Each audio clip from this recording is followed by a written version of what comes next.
Good evening, everyone. My name is Dwayne DeFore, and I'm the Interim Executive Director for the Boston Area Rape Crisis Center. I'm excited to welcome you all here today for our first ever BARCC Forum, Conversations for Understanding, Healing, and Social Change.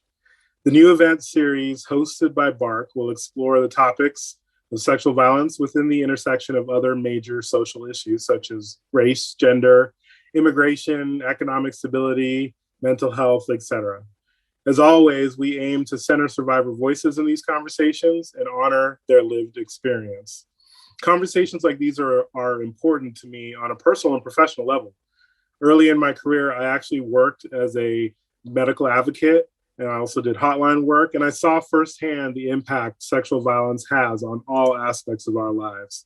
For the past 25 years, in fact, I've dedicated my work to addressing these intersecting issues such as anti-racism, redefining masculinity, restorative justice, gender violence prevention, consent, sexual health, etc. And I'm so grateful to be joined this evening by all of you who understand the critical nature of this work and appreciate your ongoing support for survivors everywhere. Now, I'm pleased to introduce our esteemed guests who will be leading tonight's conversation. Please join me in welcoming Grace Talusan and Latoyia Edwards. Little background, Grace Talusan is the author of The Body Papers, a New York Times Editor's Choice selection, the winner in nonfiction for the 2020 Massachusetts Book Awards, and the winner of the Restless Books Prize for New Immigrant Writing. Currently, Talusan is the Fannie Hurst Writer in Residence at Brandeis University, and I invite you all to stick around after the program concludes for a chance to meet with Grace and ask her any questions you may have. Latoyia Edwards speaks to hundreds of thousands of people every morning from the Needham studios of NBC 10 Boston and NECM. The Emmy award-winning anchor also hosts This is New England, a Sunday morning community program on NBC 10 Boston. Latoyia is a native of Dorchester, and she holds a degree in broadcast journalism from Emerson College, and she is also a former Miss Massachusetts.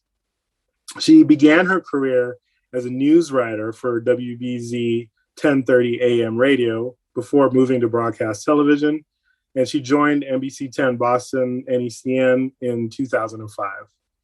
A trusted voice and leader, Edwards has the gift for connecting with our audiences and the community by listening and speaking from her heart to bring into focus important issues and topics, and you will see that on display tonight. Grace and Latoyia, thank you and welcome. And we are excited to have you with us this evening. Thank you, Dwayne. Thank you so much for that beautiful introduction. I'm so happy to be here this evening, so happy to be with all you. Thank you for being a part of this special and a really important conversation. And I'm absolutely thrilled to introduce you to officially Grace Talusan. I can't wait to dive into our conversation. And we're going to do things in a special way as well. Grace is actually going to read an excerpt from her memoir, The Body Papers. Grace, we love you. Grace, take it away. Oh, thank you so much, Latoyia. It's an honor to be in conversation with you and to be here with BARCC, which I've been paying attention to probably my whole life. And it's incredible for me to be here tonight. So thank you. So I'll read from The Body Papers. I'll read a couple of excerpts, about 5 minutes. For most of my life, my faith in God was steady, but during this time, I did not feel connected to anything, including God. To be without God's light was another kind of hell. I preferred to be asleep, but when I opened my eyes to the darkness of my bedroom, the window shades always drawn, before I raised my head from my pillow, I started my childhood habit of praying, speaking to Jesus first, and expressing gratitude for another day of life. But during this depressive episode and others like it that followed, I was deeply disappointed to find myself still alive. Even if I'd wanted to talk to Jesus, my line to God had been cut. It is hard to describe nothingness and the pain of hopelessness and endless despair, but that is what I felt. As a girl, I had grown up with a real fear of the fires of hell. I gave my weekly confession to the priest at the confession booth, and every night prayed to be forgiven for my sins, even for the ones I had forgotten or did not realize were sins. I did not want to die with a sin on my soul and be vanquished to hell or languish in purgatory. I came to the conclusion that hell was not hot, but cold. It was not an active, fiery landscape, but this, me under my musty and damp bed covers, alone and without faith that there was anything good in this world to stay alive for. I'll read another brief passage. During the years the abuse was happening, I knew implicitly how dangerous it was to tell on my grandfather. A story could get you killed. Whether you were the person the story was about or even the storyteller. My parents would often tell me to be careful of what I said because even the walls have ears. You could not take a story back once it had been told. Even though I didn't know the precarious immigration situation my family was in, I didn't trust the authorities, law enforcement, or the justice system. I was afraid that once the story was out of my control, anything could happen. A rumor could destroy an entire clan. You would be shunned and no one would want to do business with you. I knew that my story was not mine alone, but that it would impact my blood relations too. It was the only way I could feel powerful at the time, to know that I had the power to tell a story and to choose to withhold it. Okay, so I'm going to read from a section that I very rarely read from. It's not explicit, but I only read it in spaces where there's other, I'm certain there's other survivors, and I'm talking to a particular audience. This is what happened and happened and happened. I was 7 and he was 70. I was 8 and he was 71. I was 9 and he was 72. I was 10 and he was 73. I was 11 and he was 74. I was 12 and he was 75. I was 13 and he was 76. There is no paper trail to document what happened to my body, and I don't remember all of what happened. The sexual assaults spanned 7 years with such consistency and frequency that I was not present for all of it. I doubt I'd still be alive if I hadn't found a way to escape. Thank you. Oh, I wish I could literally hug you. Feel my hug coming through right now to you. Thank you. Oh, okay. We're taking a breath and we're now going to dive into this conversation because, as you said, this audience in particular, you're in community right now and it's such a safe place to talk and you've written something that needs to be shared and shared again. So let's spread the word and really spread the message. Can you talk about how your religion and your legal status impacted your ability to get help for the sexual abuse you experienced? Sure. So I grew up Catholic. I was at church every Sunday, all the religious holidays.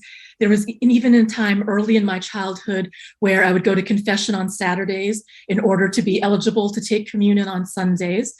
And we even had meat-free Fridays. So we were like very Catholic. We really followed, everything. And, I didn't really understand and process how my identities as a Catholic and also as someone who was undocumented, how that impacted my ability to speak and feel comfortable getting help, both even just telling my parents what had happened to me and what was going on. It really, those kinds of, it's an incredible question that actually no one has asked me before in the many, many interviews and events I've done. And so, I'm grateful for the question, but it's something that I definitely worked out later and understood later. And I think that, as a Catholic in particular, that was, a lot of things were reinforced, whether I was meant to take in these ideas or not. Some of the ideas that I took away from growing up Catholic was that there was a hierarchy of men who were in charge. The Pope was next to God, he's infallible. Then there's the cardinals, then there's the priests, and we had a parish priest. And my parents and lots of other people were very, respectful and reverential to this person. And so was I. And so I learned that there's, we should be especially listening to men who had power, and priests were powerful.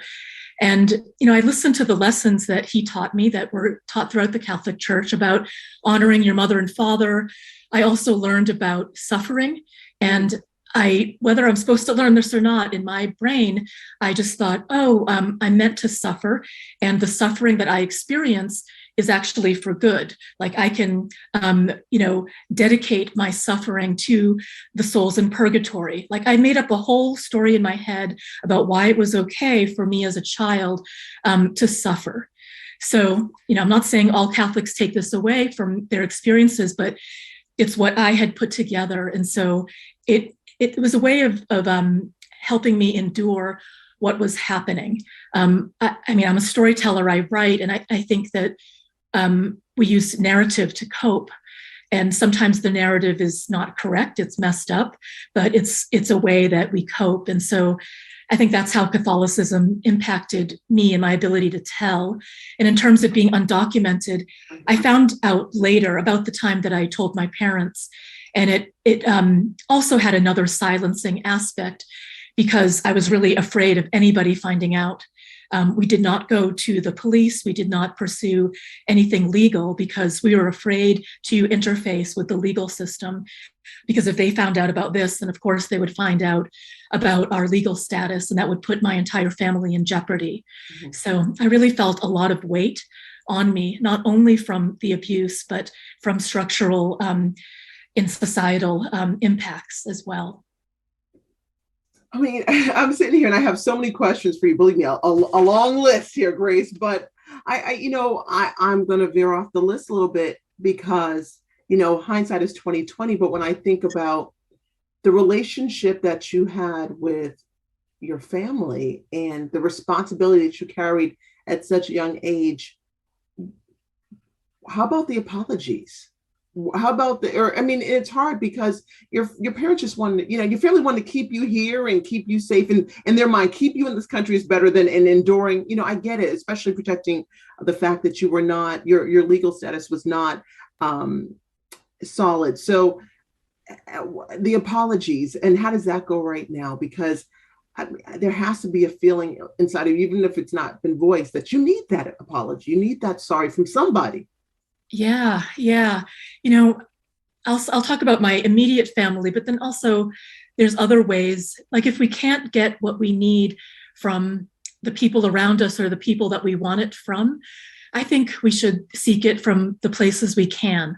Mm-hmm. And so, when in the immediate aftermath, my parents did apologize. I can say, it didn't really mean that much to me. I was like in the midst of all this trauma, and I think they were in their own, way too. But during the process that it took to publish my book, which probably took about 1.5 years from start to finish, it was this opportunity for my parents to find a way to apologize or atone. I didn't ask for them to do that. I didn't even expect them to. But especially my mother, there was a way that she began to be almost in service to me and this book. Like she did all kinds of labor to help set up events for me, to go with me. She's been to almost every event, like physically and then also virtually. So, and she shows up. My father has shown up to some of the events. And there's this way that I feel that was an opportunity for them to show their remorse, as opposed to just saying the words. My mother and my father, to some extent, showed up and sat through these events where I was talking about the impact that this kind of neglect had on me, and what, I'm not going to hear it from my grandfather. He died, a long time ago. And I'm not going to hear it from my father's siblings and extended family. And I just have to let go of that. But I do have to say that even strangers, even people I've met in recovery, like in support groups and in women's center spaces, in other places, even at readings, like those are meaningful to hear people, to have witnesses. Even though it happened a long time ago, there's a way that experiences like this reverberate, they feel almost present, and to have people acknowledge and accept and hear my story, something I wasn't able to talk about, it is meaningful. So for people who can't get an apology from those they most wish it from, I think you can find it in other kinds of places and in other people. I love that. Can you share how you learned about your family's history of violence and abuse, and how finding out just that piece of information impacted you? It was very important for me to find out my family's history with violence. One of the aspects of abuse, especially as a child, for me is a feeling of isolation. I am the only one. I am singular and strange. And to find out that, no, I'm within a long line of trauma and cycles of violence, both familial and personal, as well as colonial, because the Philippines, all my relatives have lived through generations of colonialism by the Spanish and the U.S. and then also war, World War II and other wars. All of these events have impacted the personal, like have like filtered their ways into the family. And so when I saw myself within that context, I didn't feel alone and strange, and I could understand what had gone on, rather than blame myself for something I did to cause abuse, which of course is not right. I realized that my father had been physically abused and mentally abused by his own parents, and his parents were also within a context of war and hunger and poverty and extreme violence, cycles that happened over and over again. And when I learned that, I was determined to find out ways to interrupt that cycle as much as possible. And I was really lucky to be born when I was, and to come across the very important work that mostly women were doing around trauma. Dr. Judith Herman and her work around post-traumatic stress disorder, and all the feminists and other people working together to talk about rape, sexual assault, child sexual abuse, these things that people have denied existing. It was very important, the work that they've done, like it impacted me directly. So it was helpful for me to understand the context in which I was born into. And I love the fact that you talk about how fortunate you are, because I think part of it is, your story is brutal in a lot of ways. But there are also, you find joy, and you find reasons to have gratitude in your heart, and to offer grace. And so I love hearing you talk about that. You share how the abuse and the trauma you suffered as a child affected every aspect of your life. I mean, again, this memoir is something so powerful, including your relationships, your mental health, your relationship with your own body. Can you talk about those impacts and how they changed you as you grew into adulthood? Yes.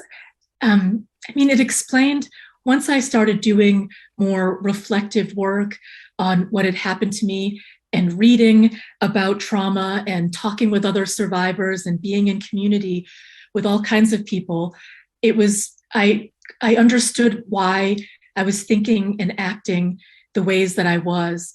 I really started to question why I was suffering so much. In terms of mental health, I experienced a lot of depression and anxiety. With my body, I was trying to control the shape and size of it a lot by exercising too much, eating too little. And there's ways that those kinds of body shapes and behaviors are reinforced and in our society, whether people have abuse histories or not. Mm-hmm. And so I had to find my way to people who were actively trying to challenge that, and to think about, like, why do we talk about our bodies in these ways? Like, who does that serve? And how can we be strong and healthy and enjoy our bodies and be inside of our bodies, and not be responding to some kind of, exterior idea about what we should look like. I've also realized that it impacts my relationships and my ability to trust people. I've been working so hard at trying to heal for many years, and yet I come to these potholes where I realize, oh, this is a trauma response. For example, around friendship, like I've been friends with people for decades, and I can feel this kind of barrier or distance between us around trust. Like I don't want them to hurt me. And there's ways that I withhold myself and keep myself back because I don't want them to hurt me. And I think, and I know that's directly, related to the betrayal with my grandfather, because, the way I understood my grandfather is there's a daytime and nighttime grandfather. And the daytime grandfather, he's like, he taught me to garden. He would build things with me. He gave me attention. That was very nice for me. And then there was this nighttime one that was, utterly destructive. And so, there's ways that I understand relationships that reverberate. And I wish it didn't, because I can trust. Like, how long is it going to take for me to trust my friends? They show up for me. They haven't given me a reason not to trust them. And yet I feel that kind of barrier. Grace, your resilience is literally palpable. I mean, and when I hear, it's so funny that you say that you have this barrier, because I'm sitting here thinking the whole time while you're speaking, and I think the people who are watching this, they're saying that, she's so vulnerable. Yeah, I mean, I don't know if you, and people you don't see yourself how the world sees you clearly, but yeah, I mean, the fact that you show up and can offer this. I mean, I remember when you were reading the last passage that you shared with us, and you took a moment and you closed your eyes and you said you usually don't share these words because unless you're in company that has experienced sexual abuse. And I thought to myself, how is she going to have the strength to continue? I know it's been years, but it was during your foundational time that this happened. So it could have destroyed you internally, and you could have imploded and not been able to get off the floor. And you haven't. You are here. You are present. I have to acknowledge that and ask you how you are able to share those words, how you can show up and be present. I think, I know I've said this before, but I just think I'm really lucky to have the people I have in my life. I've met other survivors in various groups, and I can see ways that they've been incredibly unlucky or not as privileged as I am. I mean, I do enjoy a lot of privileges as someone who was able to access higher education. My parents also were educated, and there's just, there's aspects of my identity that I have had no control over. The people that I've met in my life, like, I feel, I don't know, I mean, how did I even meet them? They're so incredible, and I'm lucky, and they've been so essential to my ability to feel joy and heal in the ways that I can. So I don't know. I mean, Can you take credit for you? Can you take credit that there's people, like my mother, she passed away in February, and I think that she's made of steel. There was something about her that she never drank a thing in her life, never drank alcohol, but it was something internally. There's some type of fortitude that you have.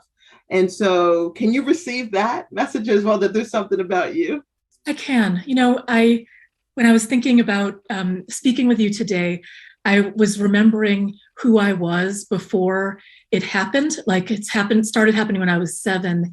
And, I can remember who I was.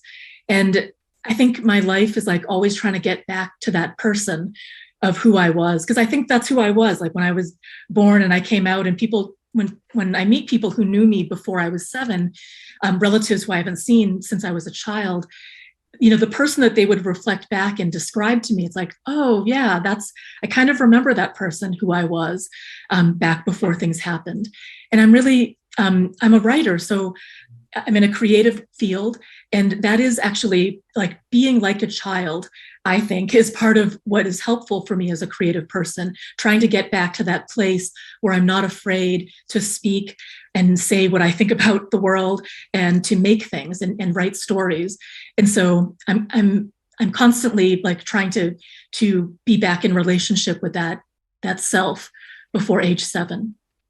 You know, you talk about that tender moment, and maybe it's that, it will resonate with people in this community who may have gone through a similar experience, or even people who haven't, who have little ones. Like I have a 5-year-old son, and I'm sitting here listening to you right now. And what's infuriating about, there's so many things about your story that that make me angry. But I think for me, when you talked about the night grandpa and the dayside grandpa, is that the innocence of a child, and that you were willing to, even after you suffered clearly the nightside grandfather, you would still try again to have that dayside grandfather. You would still suffer that horror, but then still be willing to go garden, and how do you make sense of that? Because, you didn't run away and cower at 8. I mean, yeah, not that you necessarily could have, but, how did you make sense of that? I guess maybe even looking back now as an adult. Yeah. I think it's about having choices. And I think, we are as children so powerless. And we start to get a little bit more power as we get older. Hopefully, we recognize our power, and then eventually I did recognize my power at age 12 when I made it stop. But it took me a long time because this was my reality, and I had no choice but to make a story about how this all worked. If I understood as an adult, I when I encounter pictures of myself at that time, and I let myself sit in the gravity of what, a 7, 8, 9-year-old was holding, it's like unbelievable to me because it's too much. But I think it speaks to this human spirit and the human desire to survive. People have survived all kinds of things because we have to. We have to survive, and I think that's the creative part of our lives, of our bodies, our brains, like that know more than us. Like there's my conscious self, and then there's a part of myself that is fighting every minute, whatever I'm facing, to keep going, to have dignity, and to keep going. Yes. You later learned that cancer runs in your family. Can you talk a bit about your decision to undergo preventive surgeries to remove your breasts, your ovaries, and how that decision was colored by your past experience as a survivor of sexual assault? Thank you. I mean, it meant that for maybe it was about a year and a half of the process when I was deciding to have those preventive surgeries, it meant a lot of focus on my, these parts of my body that I generally don't want to talk about and don't want to even think about, because it's also the parts of my body that were, that were assaulted physically. And so, but I had to talk about them in a different way, because if I was going to have the benefit of the science that people devoted their lives to discovering, discovering the BRCA genetic mutation, if I was going to benefit from that knowledge, then, I had to face it and to think about and talk about with doctors and other people about my breasts and ovaries and what I was going to do with them. And the other thing that happened is that my older sister had breast cancer at 33, and so I helped out with her 1-year-old while she was going through treatment. I was with her during treatments, and she kept telling me, she's my older sister. The word is ate in Tagalog. She's my ate. She always was trying to look out for me. And she taught me how to tie my shoes. She taught me how to do all kinds of things. And so she was telling me, she's like, you don't want to wait for breast cancer. If you can prevent this, you do not want to go through this. Like, this is bad. And for about 5 years after she was done with treatment, she lived in fear that she was, the breast cancer was going to come back somewhere else. And so she really convinced me, as well as my conversations with other people who had done the surgeries. And so I had to trust. Trust is something that got kind of broken for me, but I really had to trust other people and go forward and do it. And I can tell you, like, it's been about 10 years since the surgeries. I'm glad, like, this is I'm not afraid of breast and ovarian cancer. And it's not that bad. Like, the living with, the plastic surgery and and not having my ovaries, like, when there's two bad decisions that you have to choose from, like, you're going to want to choose the less bad thing. And so this is the less bad thing, and it's really not that bad. That's powerful. So, you talk about your husband, and there's so many survivors of sexual assault, sexual abuse that cannot marry. They cannot have meaningful relationships. How did you manage that? I think one of the alarm bells for me is when I did start dating as a teenager. One of the people I was drawn to did not treat me well. And so that was an alarm bell for me. And I just thought, I do not want to live the rest of my life choosing people like this. And so I had to do a lot of work and really think about, like, why do I want to be with somebody who makes me feel out of control with how desperate I am for their attention and their love? Like, I can't live the rest of my life like that. It's so destabilizing. And so I had to do a lot of work and learn to be friends with guys and men, and then slowly start to choose people that were who seemed to genuinely have my best interest at heart. And so I think that's who I ended up with. And even so, it's still hard sometimes, like, to trust. And I think I still ask, like, are you sure you still love me? Like, why would you love me? Like, what, and I think, and I'm glad that I feel comfortable enough to have those kinds of conversations, because there is a part of me that felt so unlovable and didn't know why anyone would want to be with me. But I'm lucky to have married who I married. And he also does a lot of work himself, reflecting and his own, journey with mental health and trying to make sense of his life. So I think I've married the right person. Oh, clearly, to recognize that you are a gem. So I love that. And I know that, speaking of your husband, you and your husband, you returned to the Philippines to visit your family's ancestral home. Can you talk about that decision to make that trip and how that helped you reclaim a lost piece of yourself? Yes. I mean, one of the experiences of immigration is loss. Of course, you gain a lot by going somewhere else. And I've had conversations with my father, thanking him for bringing us to the United States. Like, I am glad I'm here. But that also means there's some loss. And so when my husband and I went to the Philippines for about 6 months, it was incredibly transformative. First of all, I was around Filipinos. Like, I'm used to being the only person, only Filipino, only Asian American, only immigrant, only person of color, whatever way you want to say it. I'm used to that experience. And so to step into a space where there are a lot of Filipinos here, like, that was incredible, and all kinds of Filipinos. Like, Filipinos, we don't even speak the same language. That's how many Filipinos are around me. And that was just, to be there was really great. There's like a part of me that unclenched and relaxed. I didn't have to explain my foreignness, which is sort of ironic because I was read as foreign. Like, they immediately knew I was American. I tried to dye my hair. I bought clothes there. I tried to pretend I was Filipino. No, people read me as American right away. It was my body language. It was the way I spoke English. It was all kinds of stuff. But I did feel like I reclaimed something that was lost.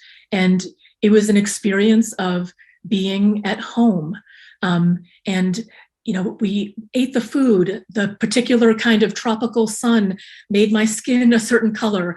I mean, there's just all kinds of ways that being in the Philippines, reshaped me.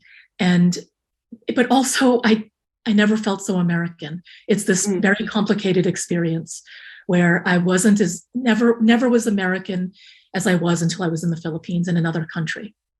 Well, I totally get that. And, I have to tell you, and again, for people who are listening, just a reminder, if you don't have the memoir right now, Grace Talusan's memoir, The Body Papers, is like no other. And so I would encourage you to please read it from cover to cover.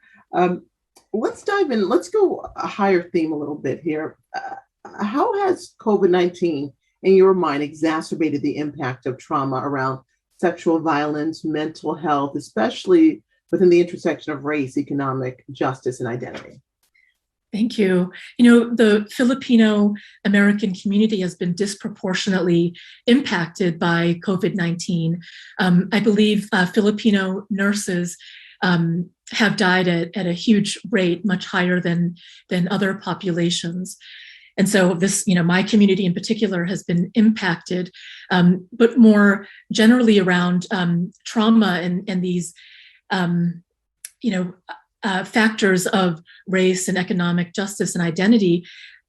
Part of the way we protect ourselves from the pandemic is by isolating. And I mean, that's the language we even use is isolation. And so we have to be contained in spaces where some people are experiencing intimate violence. I mean, that is the space that they live in, is exactly the place where the worst things are happening to them. And so that's where they are. And it has very much exacerbated these kinds of issues, unless people have been able to get themselves out of them. But I think that is very hard, especially because people are also losing their jobs. They've been impacted economically by this long crisis that we're having. And so I think it's only exacerbated things. I have lots of privileges, and even I know that, I never have sunk lower, in my adult life than these past few months. Like I was able to recognize what was happening, but all the things in my life that keep me going, being with people, being with my students, doing my work, being in nature, like all these things I wasn't able to do. And so even with all the privileges I enjoy, it still impacted me a lot. So it's been really rough. And I know that we're trying to come out of it with vaccines and our booster shots and masking and all of that. And I hope things continue, to keep going up and getting better for us. From your lips to God's ears, literally. How can our greater community, our advocates, support those struggling with trauma within the intersection, add on more race, gender identity, immigration, economic hardship, to ensure that survivors' voices are heard? Thank you. It wasn't a custom to go to therapy in my community, in my family. If you were going to see a psychiatrist, it meant that you were severely mentally ill. My parents were afraid of anybody finding out that I was going to a psychiatrist. In the 80s, when I first came out about this, it was very secretive. And so I think things have changed, but I think reducing stigma around getting help is important. If we don't have providers, social workers, mental health providers who are immigrants or people of color or Filipino or whatever, then I would hope that there was culturally competent training around it.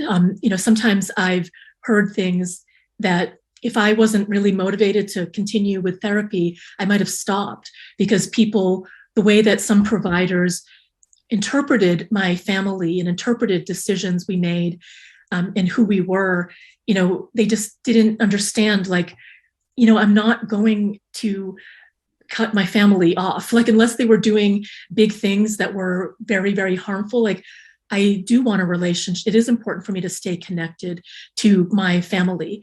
I don't have other, as an immigrant to this country or as a Filipino, I don't have a lot of other Filipinos in my life. I'm not going to cut off Filipinos, or my family. But that's kind of what I heard from some people. Like, well, they were horrible, and you should just never talk to them again. No, that's not an option. Like, they're my parents, and like I'm going to stay connected to them. So things like that, like having people who can listen and be aware that not everything that works for the dominant culture is going to work for people who have marginalized identities. It's just not. We have to depend on each other for other things too. So I think an openness would be important. I love what you said. You put it so just matter of fact, and you speak in a way that it's like, you're hitting me with some really powerful themes, but it's comforting. Yeah, you're maybe just the tone of your voice. It's really powerful. Okay, let's change the energy up just a little bit and bring in some audience questions right now. How about that? So we have a couple right here. I'll move through ones. Let's see if we haven't asked already. One person has sent in, what do you think is needed? And you touched on this a little bit, but what do you think is needed in the Filipino or Filipino American community to open up the conversation about sexual abuse? It is, it's in my community, it's in all kinds of communities. But, maybe there needs to be some kind of formal, organized place or space to talk about this. And I know from my one-on-one conversations with readers that people want to talk about it. They have lived through generations of this kind of silence around family violence, and they don't want to anymore. But I think there needs to be folks who are from our community who are doing the work with survivors, because there's generations of us. So I think people need to feel comfortable and that there's going to be something positive that they take out of it. And from my perspective, just the act of even being together and crying together and sitting with each other, even if people don't get so into the details of their stories, just that kind of act of being together and acknowledging that we have also survived something, I think that is very powerful. So like whatever comfort level people are at, I think we can start, bringing it out and bringing it into the light. There's that quote about, you bring something into the light to burn it, and we can withstand it. We are resilient. Look what we've survived already. We can survive this. And I think this is speaks to the US history. We can talk about histories of enslaved people. We can talk about genocide against Indigenous people. We're strong enough as a country to do it. We don't have to pretend it didn't happen. And we will come out even stronger at the end of it by having those conversations and reckoning with it. People call it bravery, but it's more than that. Like you said, it's a must to have the conversations, because when you you literally ignore a segment of the population. You ignore a wound that needs to even be acknowledged. So I love that you say that. Here's another question from our audience right now. This is personal to you. Do you feel like you have fully healed, or is there a persistent part that is still unhealed? Oh, my goodness. I will spend, I don't know, I guess I spend the rest of my life, uncovering the layers and layers of healing. And I don't know that this is special to me as someone with a trauma history.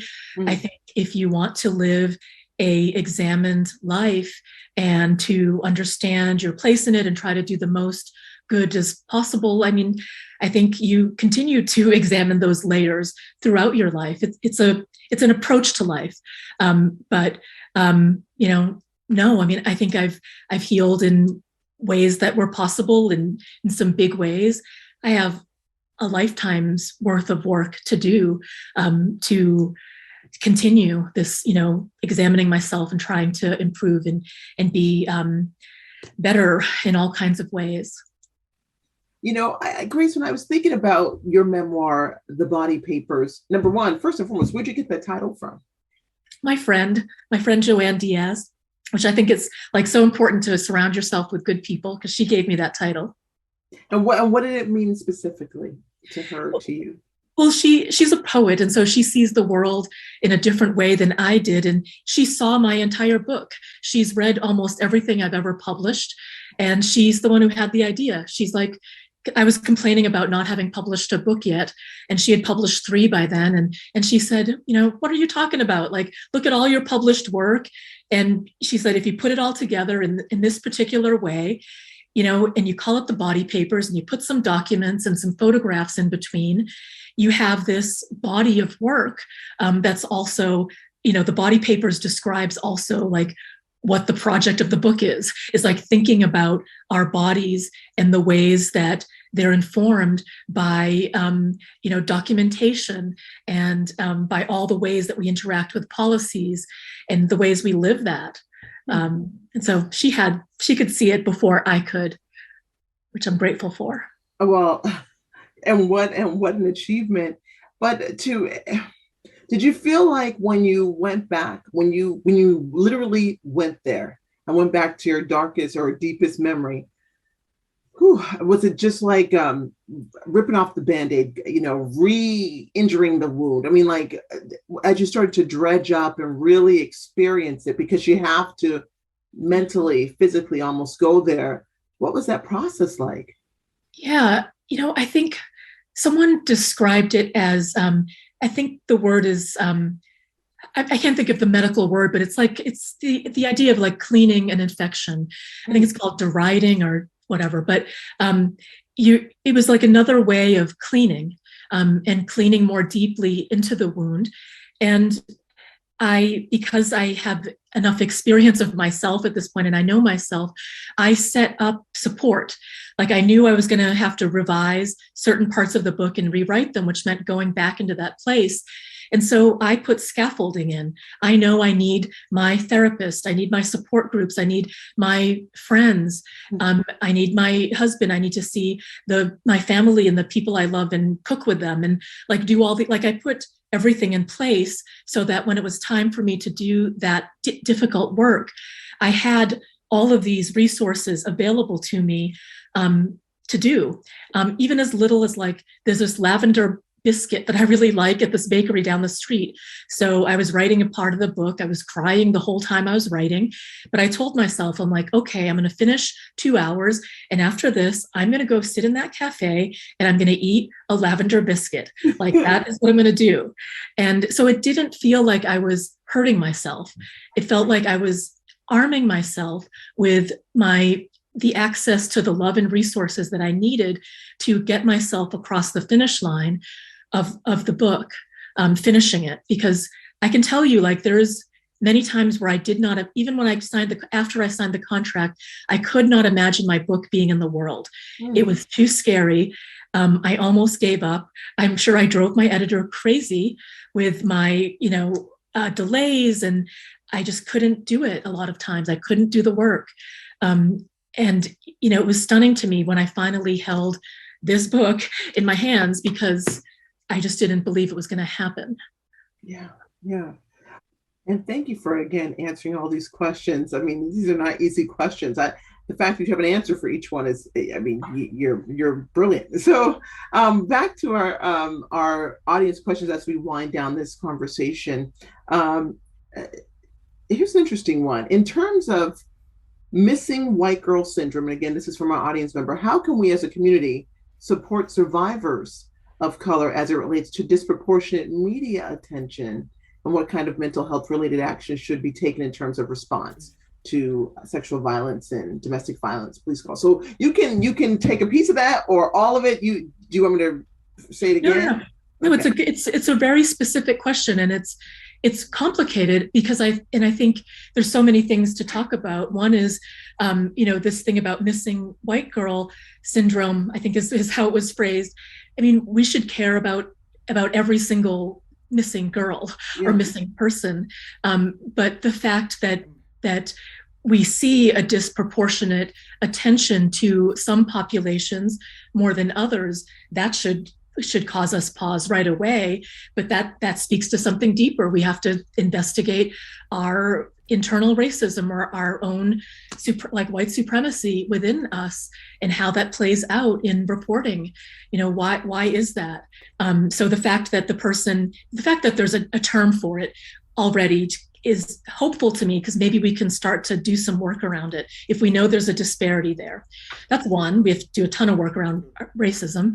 But also, it is complicated, right? Like you think about this because this is your work. Like I think about it with my book. Like what am I going to put out in the world about my community, given that there already is a disproportionate response to seeing them as other, as criminal, as brown people who are immigrants who are causing problems.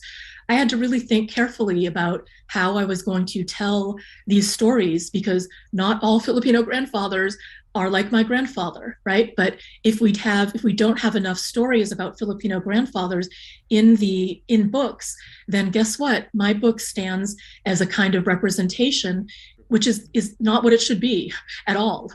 This is a very particular family that I'm writing about. So I've had to think about it because but it speaks to larger disproportionate outcomes of racism and white supremacy in our society. There's not a whole bunch of other books like mine about Filipino families, and there should be. Well, that's the truth. And you talked about just to balance. My father's father is Filipino, and his grandfather Herman or Jermaine and was awesome. So you're right. Yes. There are different stories out there, and I love the Filipino culture. And thank you for sharing all parts of it. And you are a representation of excellence. So no, I have to just say that publicly to you. I want to. This is a beautiful question that has been put forth, and I think we could all learn from it, no matter what you've experienced in this world so far. Any words of wisdom about how to be gentle with ourselves or one another when working through trauma? That is a really beautiful question. And the word is right there, is being gentle. And I think self-compassion is incredibly important. And so I do this is my therapist taught me this. I have to do this probably every day. But I think about someone I love, and I think about how I would speak to that person and how I would treat that person, usually a child that I love. And I think about that and I think, okay, would I talk to that beloved child in my life the way that I am talking to myself right now? Mm. And if the answer is no, then I need to think about how I'm talking to myself.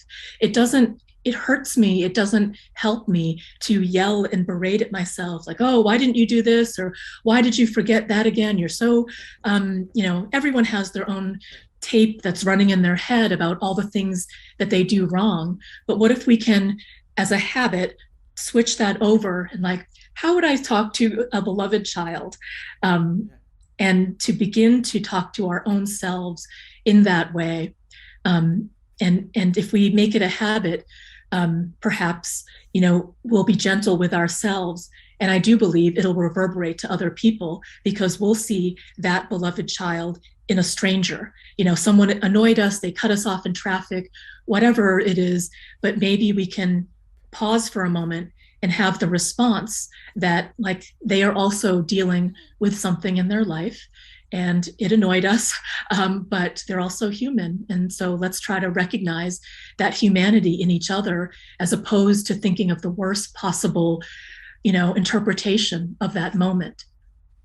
Grace, you have the perfect name. You really do. Isn't that so fun? I mean, it's cosmically how it's supposed to be because you're extending grace to others. So I love that. Thank you, Grace. Thank you a million times over for this beautiful, for this enlightening, for this powerful conversation, for spending this evening with us and having this important conversation. It was an absolute honor, truly, for me to speak to you. We're so grateful for you sharing your experience with us tonight.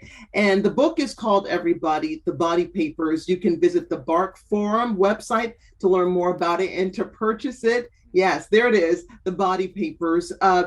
Finally, thank you everybody for joining us. If you'd like to stick around for an opportunity to virtually meet with Grace and ask a few more questions that I haven't thought about, because clearly she has an answer that will blow you away. I mean, literally, your soul speaks every time you open up. So I want you to have your chance to speak directly with Grace. Click on the link below to enter the Zoom meeting with where Grace will be. And thank you, everybody. I'm Latoyia Edwards. Have a beautiful evening. Thank you. Thank you so much.